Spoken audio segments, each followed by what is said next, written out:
Hey everybody, it's that time of the year and I like to carve a pumpkin every year, even though children are banished from coming to our house this year. They're actually banished every year from coming to our house. That's something Cindy and I don't like to talk about, but they're not allowed to come. But we still carve a pumpkin. And it's always a lot of fun to carve a pumpkin. Everybody likes to do it. And so I'm going to take you through the steps. You know, everyone knows how to do it. It's pretty easy, but I'll show you how I do it. And maybe if you can pick up any pointers, that'd be great. So the first thing we do is we have to clean the pumpkin. It's a lot easier to clean the pumpkin beforehand, of course. You give it a little bit of clean afterwards too, because there's going to be stuff all over it. But you have to clean the pumpkin because I'm going to kill this pumpkin, and then we'll both be cleansed.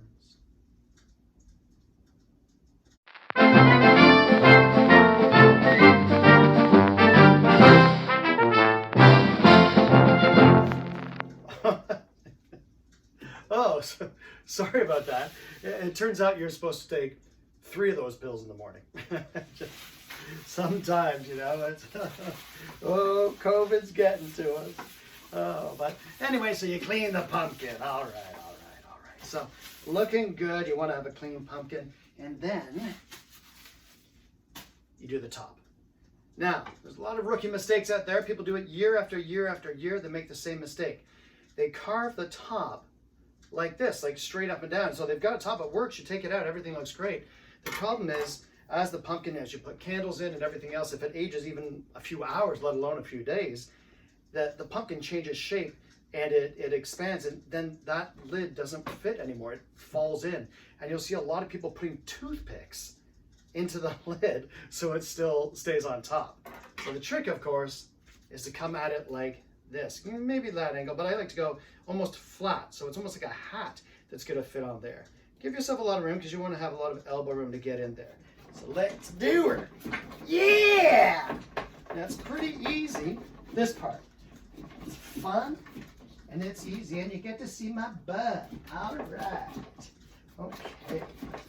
Now we come up to here. Look at that. Perfect line. Didn't need to draw it. Just went right in and did it. And there's my hat. You see I put it down? No problem. No fall in. 2 hours later, 2 days later, no fall in. I got this. Brains. We're good. All right. So now I just cut that right off. And then the most arduous task of all jack-o'-lantern making, we get her. Let's give her. All right. I'm going to beat this right up. All right, so let's get the brains in there. Now, you know, remember when you're in grade 2, you did this in school, and you'd keep all the pumpkin seeds and you'd put them on a sheet and you'd fry them up and dry them out and put salt on them, and they were so good. Well, this ain't grade 2, and we're not doing that. We're just going to throw this right out. It's really wasteful, but it will go into our compost bin. The last seed. Oh, you little booger. There you go. That's my lovely assistant, Cindy. It's getting me some more paper towels just in case I need them. Thanks. She's not here. That wasn't Cindy. That was my girlfriend, Teresa. All right. So, that's good. We want the best part of the pumpkin, of course. Got the lid there. Ah, the face. The face! Damn it! That's the face. Now, I kind of like the scary pumpkin myself. I sort of make the same one every year with little variations, but what are you gonna do? Some people like to draw on it. Those people are babies. Let's just carve. Oh yeah. Now, yeah, those eyes are all right. I've done better eyes. I'm a little disappointed in the eyes, but that's the thing about a jack-o'-lantern. You know, it sort of creates itself. I should have drawn on it. I never draw on it. Now, some folks, eyes are starting to grow on me, do a triangular thing. I think that's sort of profiling a pumpkin. Everyone's got a triangular nose. I'm going to do a triangular nose. I like them for pumpkins. Forgive me. All right, here we go. Triangular nose. And it kind of fits with the eyes that I've made too. The mouth is where it will soar. Nose no more. So, the great thing about a jack-o'-lantern is the big grin, right? You want that big, monstrous grin. So let's do her. I'm running out of space here, but we shall do it. Yes, quite. Mouth is done. Now we punch it out. Carefully, carefully. So I will show it to you. The madness! You can't look at it but go insane. It's pretty good. All right. So now, sometimes you got these little hangy-wangies down there, and sometimes they're good to leave in, you know, because it looks even spookier. Let's see what we've got here. I think this one's fairly clean. And I think, geez Louise, I think, you know, not a lot to clean up here, which is great.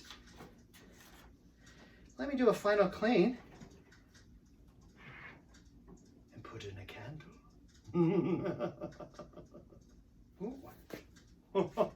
One last seed. You think you got them all.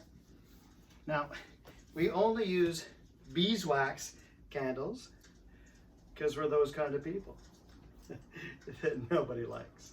Okay, so you find the best flat spot. Not getting a good spot for your candle is often that, you know, can ruin a jack-o'-lantern.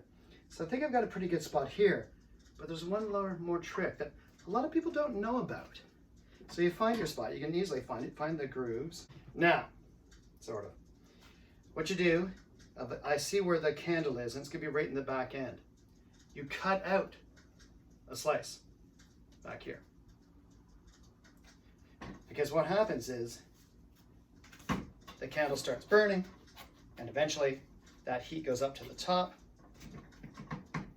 and it starts burning the pumpkin, and you get all this smoke and terrible smell. So what you will get is almost like a little chimney for it.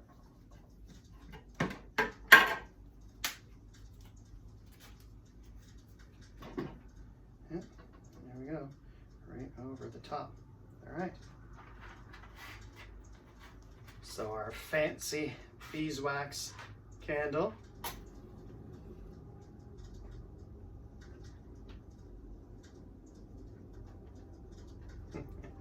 I knew I could do it. And the pumpkin becomes a jack-o'-lantern.